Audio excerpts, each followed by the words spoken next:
Hello friends, welcome to career strategist. आज हम लोग नंबर सिस्टम के बारे में बात करने वाले हैं। नंबर सिस्टम क्या है और इसमें कितने तरह के क्वेश्चन हो सकते हैं, उस पर हम लोग बात करेंगे। एक बहुत बहुत ही बेहतरीन और इम्पोर्टेंट टॉपिक जिससे क्वेश्चन प्राय हर एक एग्जाम में आते हैं, चाहे वो क्लर्क ग्रेड एग्जाम हो या आईएएस का एग्जाम हो, आईपीएस का एग्जाम हो या सीएपीएफ का एग्जाम हो या एनडीए हो, सीडीएस हो, एसएससी हो, सीजीएल हो या रेलवे हो, बैंक हो, कोई भी एग्जाम हो, इस टॉपिक से क्वेश्चन तो आते ही आते हैं। और इस टॉपिक में खास बात यह है कि क्वेश्चन की बहुत सारी वैरायटी है जो किसी क्लास में तो यूजुअली नहीं पढ़ाया जाता है। थोड़ी सी जानकारी रैशनल इरेशनल की 9th और 10th में दी जाती है, लेकिन विस्तृत जानकारी इस तरह के क्वेश्चन का कहीं भी एक्सपोजर मिलता नहीं है। इसलिए इस टॉपिक को हम लोग ध्यान से पढ़ेंगे और जानने की कोशिश करेंगे कि इसमें कितने तरह के क्वेश्चन हैं, उनकी क्या ट्रिक्स हैं, क्या कंसेप्ट हैं और उसको कितने तरीके से सॉल्व किया जा सकता है। नंबर का मतलब ये है कि जैसा कि आप जब से पैदा हुए हैं तभी से नंबर की गिनती शुरू हो गई है। आप जब पैदा हुए होंगे तभी आपके माँ बाप ने कहा होगा कि हमारे यहाँ एक बच्चा पैदा हुआ है, एक बच्ची पैदा हुई है। एक बच्ची या एक बच्चा, एक की गिनती वहीं से शुरू हो जाती है। और हम अगर कहें कि हमारे पास एक पेन है तो ये एक पेन है, दो ऐसी पेन और होती तो हम कहते कि हमारे पास दो पेन है। एक माउस है, ये हम कह सकते हैं। तो ये भी अब दोनों चीजें मिलाकर के दो भिन्न भिन्न प्रकार की वस्तुएं हो गई और हम इसे कह सकते हैं कि दो अलग अलग प्रकार की वस्तुएं हैं। एक प्रकार की वस्तुओं की गिनती होती है और उनकी पूरी संख्या होती है, तो एक होती है या दो होती है। जैसे मेरे पास एक पेन है तो ये विद्यमान है प्रकृति में, हम इसे देख सकते हैं, इसे छू सकते हैं और इसको महसूस कर सकते हैं। उसी तरह से हमारे पास एक माउस है तो हम उस माउस को देख सकते हैं। एक गाड़ी हो सकती है, दो कार हो सकती है, 3 साइकिल हो सकते हैं। ये सब नंबर्स कहीं ना कहीं प्रकृति में विद्यमान हैं, इसलिए इन नंबर्स को कहते हैं प्राकृत संख्या। और जैसे ही आप थोड़े से समझदार होते हैं, आपके मम्मी पापा काउंट कराते हैं, बेटा गिनो 1 2 3 4, 1 2 3 4 ऐसे। तो यहाँ से गिनती शुरू होती है, क्योंकि एक का एग्जिस्टेंस आप देख सकते हैं। आप कहते हैं कि मेरे पास एक खिलौना है, हमारे पास 2 गाड़ियां हैं, हमारे पास 3 किताबें हैं। तो आपकी गिनती वहीं से शुरू होती है, 1 2 3। ये संख्या पद्धति या इस चैप्टर के बारे में हम बात करना चाहते हैं। प्राकृत संख्या 1 2 3 4 5 6। लेकिन अगर हमारे पास 3 कार थी और हमने तीनों कार बेच दिए तो हमारे पास कितनी कारें बची? तो हमारे पास अब कुछ नहीं बचा, कोई कार नहीं बची। उस जो नहीं बचा, जो नहीं है हमारे पास, उसको जीरो कहा गया। और आपको पता है कि ये जीरो का आविष्कार भारत में किया था। मनोज कुमार का एक गाना है, जीरो ने दिया जब जीरो ने जीरो दिया भारत ने। तो ये सब आपने सुना होगा। जीरो का आविष्कार इंडिया से ही हुआ है। जीरो भी एक पूर्ण संख्या है, क्योंकि 3 कार में से 3 कार बेच देने के बाद कोई कार नहीं बची, ना उसका कोई पार्ट पुर्जा बचा। तो कहने का मतलब है जीरो। तो जीरो एक पूर्ण संख्या है। ये सारी पूर्ण संख्याएं हैं। आप ये नहीं कह सकते कि हमारे पास 2.5 कार थी, क्योंकि आप प्रैक्टिकल रूप में कह सकते हैं कि 2 कार पूरी थी और एक कार के आधे पुर्जे थे, लेकिन वो आधी नहीं, वो पूरी कार ही मानी जाएगी। संख्या ये है कि पूर्ण संख्या, इनको होल नंबर कहते हैं। इसके बाद आप जब थोड़े बड़े हुए होंगे तो आपको समझ आने लगा होगा कि ये के अलावा हम कोई चीज आधी तोड़ के खा लेते हैं। आपके घर में कोई ऐसी चीज आई, मान लीजिए कि एक केला आया, उसको 2 लोगों में बांटना हुआ, तो आप आधे आधे तोड़ के खा रहे हैं। तो आधे क्या है? ये कहलाता है भिन्न संख्याएं, भिन्न संख्या। तो ये फ्रैक्शनल नंबर का कंसेप्ट आया। और फ्रैक्शनल नंबर जो है कितना हुआ, तो ये डिपेंड करेगा कि हम कितने भाग में बांटते हैं। इससे अगर हम ये कहें कि 1/2, इसका मतलब ये हुआ कि एक कोई चीज है, उसको 2 भागों में बांट दी गई है। ये 1/2 हो सकता है ना? ये 1/2 हो सकता है। इसको अगर हम ऐसे बांट दें तो ये 1/2 कहलाएगा। ये आधे आधे बट गए तो ये कहलाएगा 1/2। इस तरह से ये 1/2 बराबर बराबर हो गया। इसी तरह से कोई चीज हम 4 भागों में अगर बांटते हैं तो उसे हम 1/4 कहेंगे। तो इस तरह का फ्रैक्शनल का कंसेप्ट आया, फ्रैक्शन का कंसेप्ट आया। और फ्रैक्शन के कंसेप्ट में आया 1/2, 1/4, इस तरह की चीजें आई, और इस तरह की चीजों को हम कहेंगे फ्रैक्शनल नंबर। ठीक है, तो फ्रैक्शनल नंबर आ गए, हमारे पास आ गया फ्रैक्शनल नंबर, और इस फ्रैक्शनल नंबर को हम कह सकते हैं 1/2, 1/4, कुछ ऐसा। तो ये जो चीजें हैं ये फ्रैक्शनल है, 1/2, 1/4, 1/5। इसका मतलब 1 को 5 भागों में बांटा गया, यहाँ 2 भागों में बांटा गया, तो ये हुआ 1/2 और ये भी हुआ 1/2।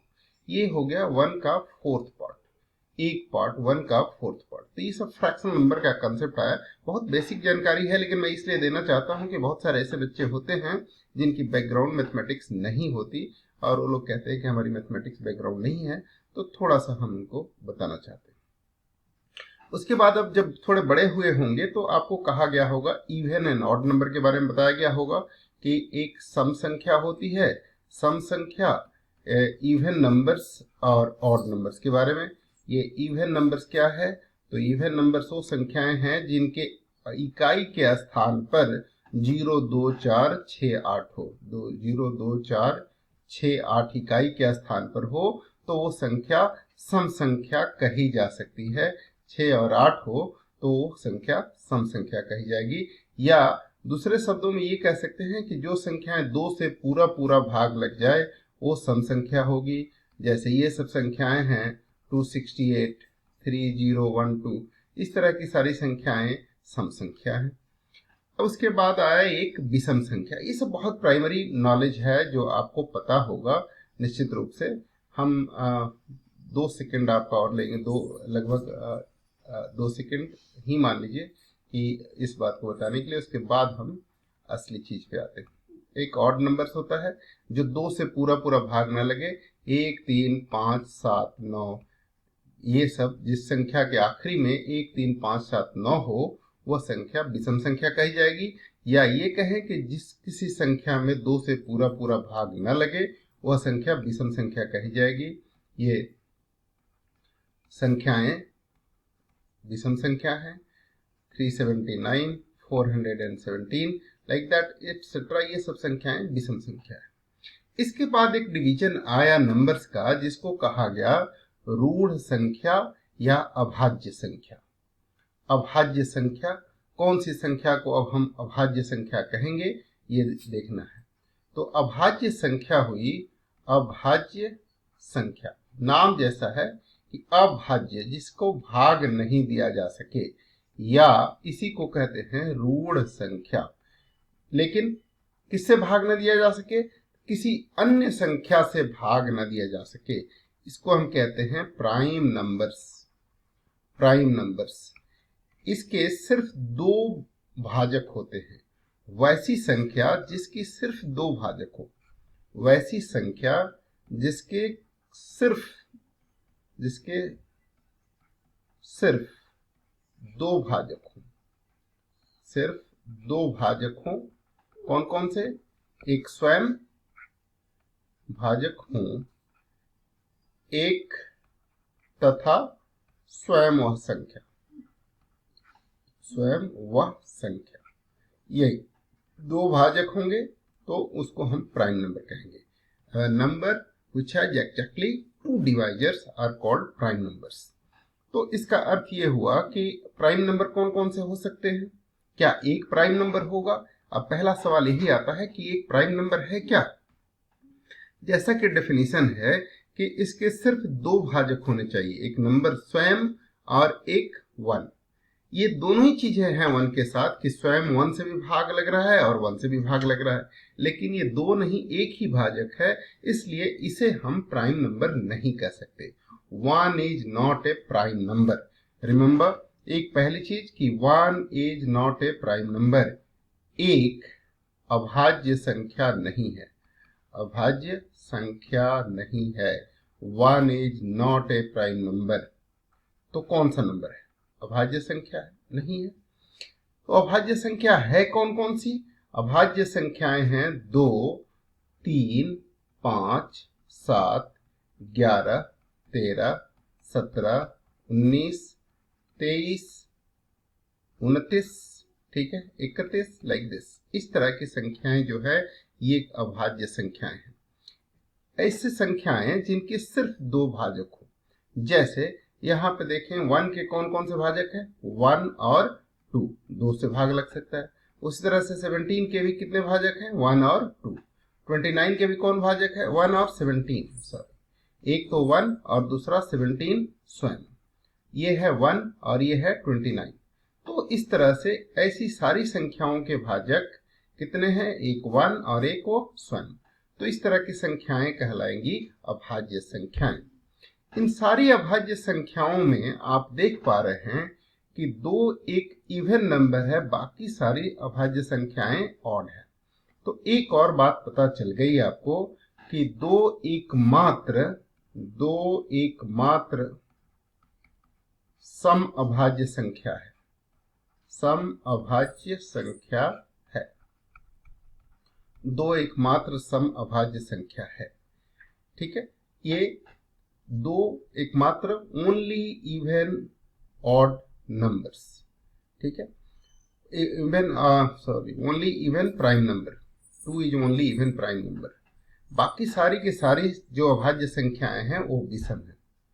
तीसरा एक नॉलेज और हो सकता है जो आपकी जानकारी के लिए बता दूं कि 1 से 50 तक कुल 15 अभाज्य संख्याएं होती है। 1 से 50 तक कुल 15 अभाज्य संख्याएं होती है, अभाज्य संख्याएं होती है। 1 से 15 तक, 1 से 50 तक कुल 15 अभाज्य संख्याएं होती है। दूसरा 1 से 100 तक, 1 से 100 तक कुल 25 अभाज्य संख्याएं होती है, 25 अभाज्य संख्याएं होती है। ये याद रख सकते हैं आप, होती है 1 से और 100 तक कुल 25 अभाज्य संख्या। तो इसी प्रकार से ये पता किया जा सकता है कि 100 से 200 तक कुल 21 अभाज्य संख्याएं होती है। 200 से 300 तक, 200 से 300 तक कुल 16 अभाज्य संख्याएं होती है। और 300 से 400 तक 16, 300 से 400 तक 16, कुल 16 अभाज्य संख्याएं होती है। और 400 से 500 तक जो है वो होगा 400 से 500 तक कुल 17। तो 1 से 1000 तक कुल 168 अभाज्य संख्याएं होती है। ये एक जानकारी है जो आपको जानना चाहिए। ठीक है, अभाज्य संख्याओं के बाद जो दूसरी संख्याएं होती है, जैसे आप सोचेंगे बाकी की जो संख्याएं हैं उनको हम क्या कहते हैं, तो उनको हम कहते हैं यौगिक, कंपोजिट नंबर्स और कंपोजिट नंबर्स। यौगिक संख्याएं, यौगिक संख्याएं, ठीक है, इनको हम कहते हैं composite numbers. Composite numbers, composite numbers का मतलब हुआ कि प्राइम एंड कंपोजिट नंबर्स, दो तरह के नंबर होते हैं, इनको यौगिक संख्याएं कह सकते हैं। वैसी संख्याएं जिनके कम से कम 3 भाजक हो, वैसी संख्याएं जिनके कम से कम 3 भाजक हो, कम से कम 3 भाजक हो, कम से कम 3 भाजक हो, ठीक है, ऐसी संख्याएं कंपोजिट नंबर कही जाएंगी। जैसे आप ये देख सकते हैं कि 4 है, तो 4 के क्या क्या भाजक होंगे, 4, 6, 8, 9, 10, 12, है ना, 14, 15, इस तरह से ये जो नंबर्स हैं इनके कम से कम 3 भाजक हैं, इसलिए इनको हम कहेंगे कंपोजिट नंबर्स। जिनके कम से कम 3 डिवाइजर हो, जैसे 4 के कौन कौन से डिवाइजर हो गए, तो 4 के 3 डिवाइजर हो गए, 1, 2 एंड 4। अब 12 के कौन कौन से डिवाइजर हैं, जरा देखिए ध्यान से, तो इसके डिवाइजर होंगे 1, 2, 3, 4, 6, 12, ये सारे डिवाइजर हैं इनके। तो इसके इतने सारे डिवाइजर है, कम से कम 3 होने चाहिए। तो 1 क्या हुआ, 1 प्राइम तो है नहीं, 1 कंपोजिट भी नहीं है, तो 1 is neither prime nor composite. 1 ना तो अभाज्य संख्या है, न ऋण संख्या है, न यौगिक। 1 न तो ऋण संख्या है, ऋण संख्या भी नहीं है क्योंकि इसके कम से कम 2 भाजक होने चाहिए, न यौगिक। 1 is neither prime nor composite numbers.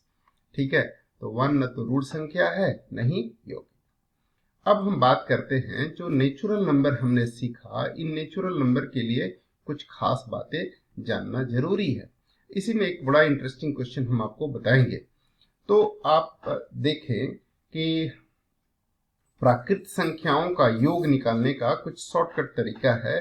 प्रथम n प्राकृत संख्याओं का योग क्या होगा, प्राकृत संख्याओं का योग क्या होगा, का योग क्या होता है ये n इंटू n प्लस 1/2 होता है, ये याद रखें। जैसे हम ये कहें कि 1 प्लस 2 प्लस 3 प्लस 4 से लेकर के n तक का नंबर हो, तो ये होगा n और उससे एक ज्यादा का प्रोडक्ट डिवाइडेड बाई 2।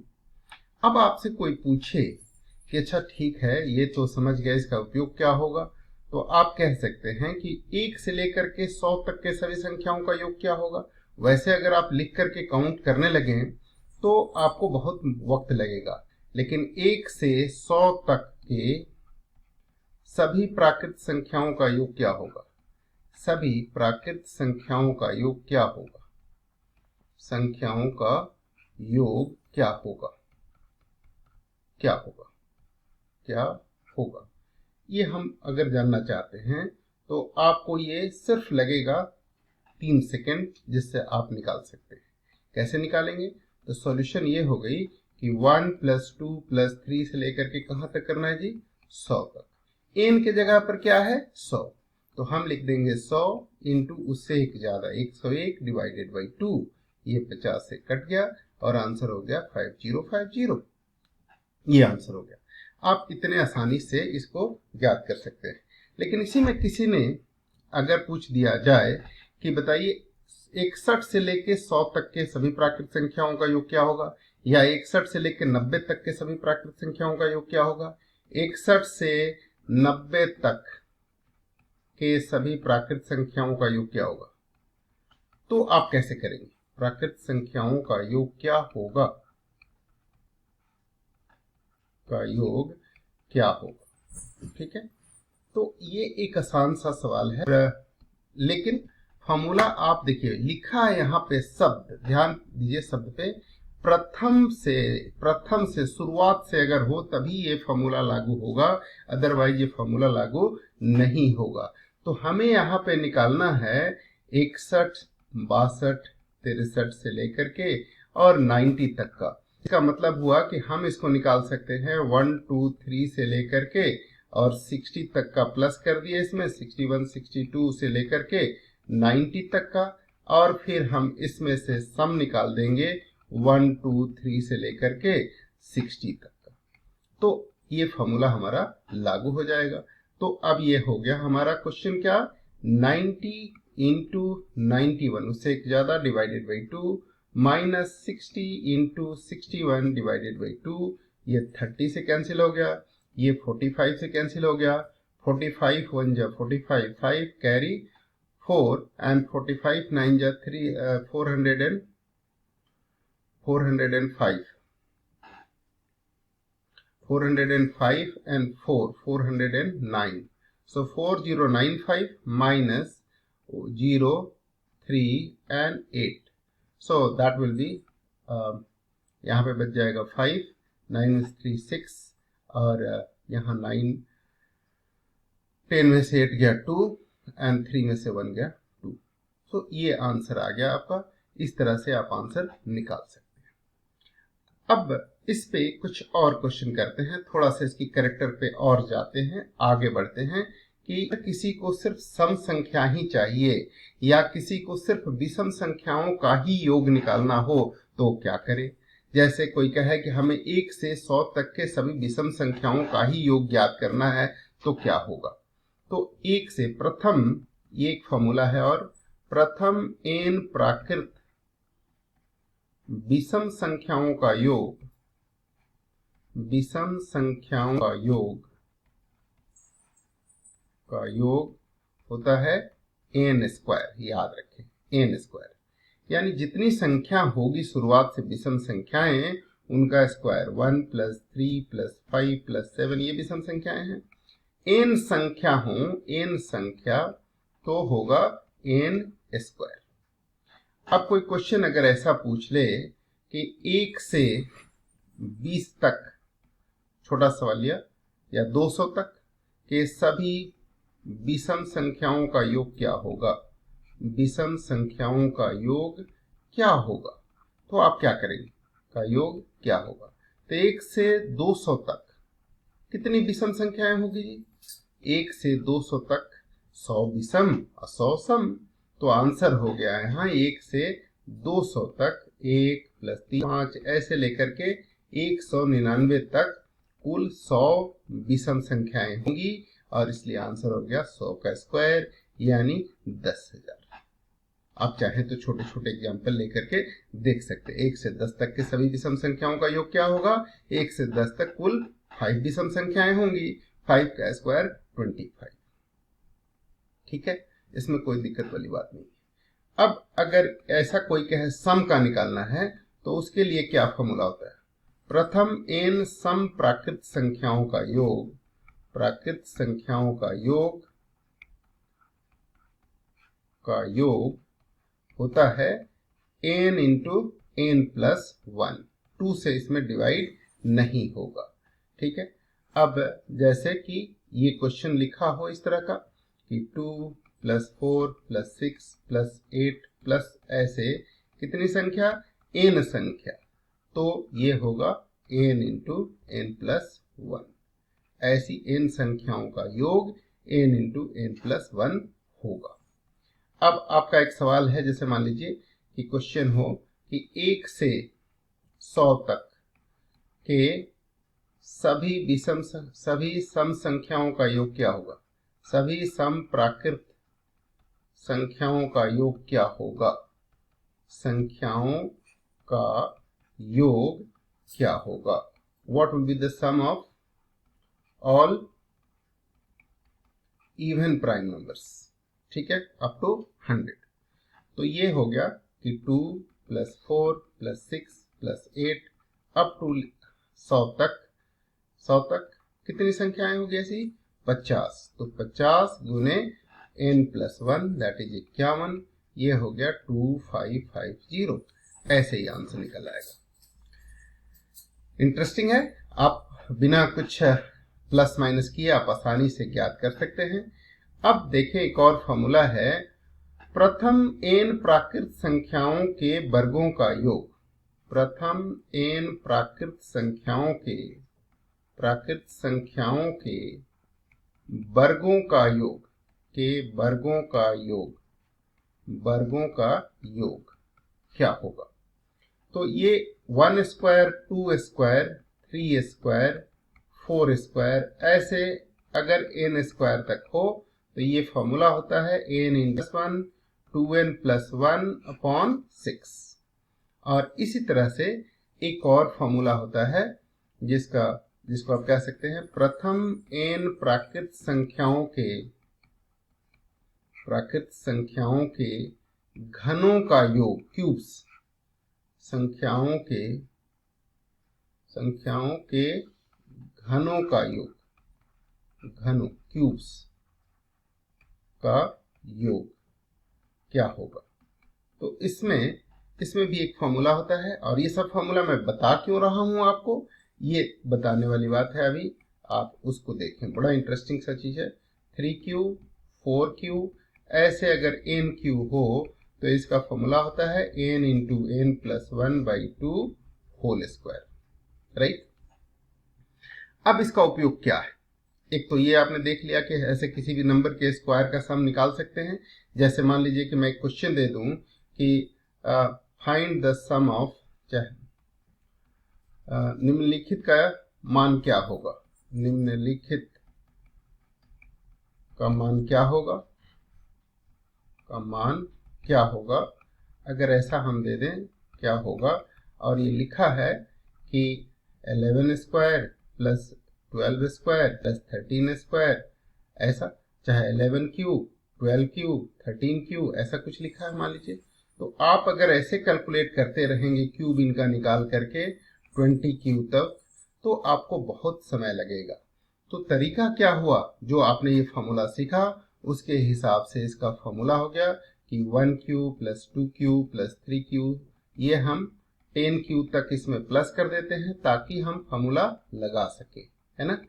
और ये 20 क्यूब तक, और इसमें से हम घटा देंगे फिर 1 cube plus 2 cube plus 3 cube से लेकर के 10 क्यूब तक फिर से माइनस कर देंगे। तो ये इसका तरीका हो गया सॉल्यूशन, जिससे हम पता कर सकते हैं। ये हमने प्लस किया और यही चीज हमने फिर माइनस कर दिया, तो यहाँ पे फॉर्मूला लग जाएगा फिर 20 तक का क्या हो जाएगा, 20 इंटू 21/2 का होल स्क्वायर, और यहाँ हो जाएगा माइनस 10 इंटू 11/2 का होल स्क्वायर। ये 10 से कट गया तो ये हो गया 210 का स्क्वायर, 4410, और यहाँ पर 210 का स्क्वायर, सो 44100 माइनस 11 और ये 55, तो 55 का स्क्वायर 25 एंड 5 6 या 30, ये जो आएगा वही आंसर होगा। तो इस तरीके से आप कैलकुलेट कर पाएंगे। आखिरी में आ जाएगा 75 और ये आ गया 0, ठीक है, एंड 4 माइनस 3 1 और ये 4, सो 41075 ये आंसर आ जाएगा। तो इस तरीके से आप कर सकते हैं। इसके और भी कुछ बड़ा इंटरेस्टिंग सा आंसर हम बताएंगे, लेकिन बहुत इंटरेस्टिंग उपयोग बताएंगे, लेकिन इस वीडियो की लिमिटेशन यहीं तक है। आप इसको देख लें, इसके अगले वीडियो में इंतजार करें, जैसे क्या हम बताएंगे और किस तरह की उपयोगिता होगी। जैसे मान लीजिए कि एक चेस बोर्ड है और उस चेस बोर्ड में कुल कितने स्क्वायर होंगे, आप काउंट कर पाएंगे एक चेस बोर्ड में कुल कितने स्क्वायर होंगे। अगर आपका आंसर 64 है तो ये गलत है। तो आप सोचिए, हम अगले वीडियो में फिर मिलते हैं और बताते हैं कि एक चेस बोर्ड में कुल कितने आयत होते हैं, आयत कितने होते हैं, यानी रेक्टेंगल कितने होंगे। इसी तरह के अन्य कई सारे सवाल जहां पर इस सूत्र का उपयोग किया जा सकता है, और इस तरह के और भी बहुत सारे क्वेश्चन जहां पे इस फॉर्मूले का इस्तेमाल किया जा सकता है, और कुछ और प्राइम नंबर से इंटरेस्टिंग क्वेश्चन जो अक्सर परीक्षा में पूछे जाते हैं, उनको लेकर के हम तुरंत ही अगले वीडियो में हाजिर होंगे। अगला वीडियो जरूर देखें। इस वीडियो की लिमिटेशन यहीं तक थी, और अगर अभी तक आपने इस चैनल को सब्सक्राइब नहीं किया है तो do subscribe this and press the bell icon so that you will get the notification of each and every video as soon as it will be posted. So thank you very much for listening this. God bless. Thank you. Thanks a lot.